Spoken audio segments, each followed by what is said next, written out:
population of the United Kingdom of Great Britain and Northern Ireland voted in a referendum to leave the European Union, or the EU. How will this affect the country, and what actually happens next? Well, the first thing to say is that not a lot will happen for a little while, and then when it does happen, the change will be relatively slow. Let's start with the basics. The population voted in a referendum to leave. However, the UK is a parliamentary democracy, which means that any referendum is not actually legally binding on Parliament. It would of course be extremely unlikely for Parliament to go against the wishes of the public, but theoretically it is actually possible.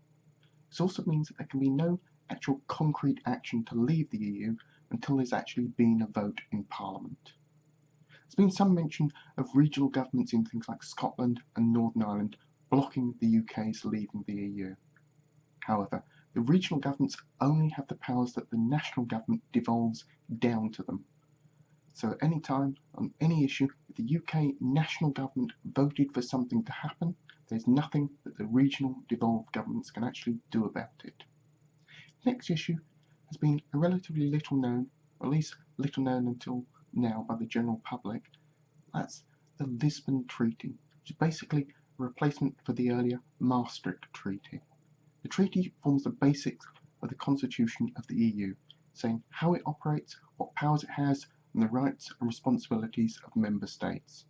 The treaty as a whole is quite a large document made up of lots and lots of different articles dealing with individual issues. Now, the key one at this moment in time is Article 50.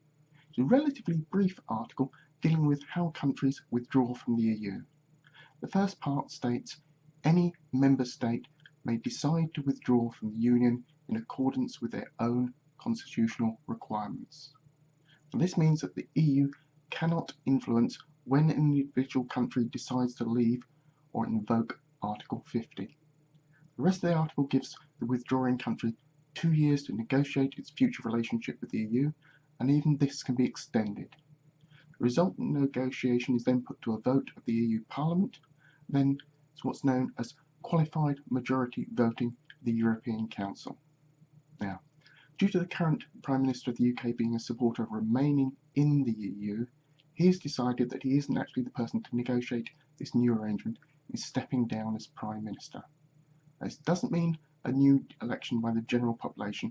Instead, the Conservative Party is just selecting a new leader who will then become the Prime Minister.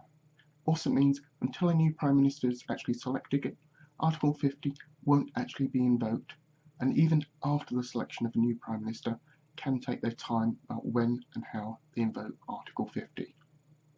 The head of the EU has said that until Article 50 is actually invoked, there won't be any negotiations with the EU about withdrawal. Now, however, this is actually a bit of a red herring, as the EU is actually made up of lots and lots of different member states, and each of those countries is likely to be approached about negotiations about their position before Article 50 is actually invoked.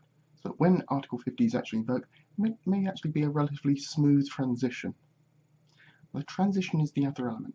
Just because the UK is actually leaving the EU, it doesn't mean that all the laws and regulations from the EU go at the same time.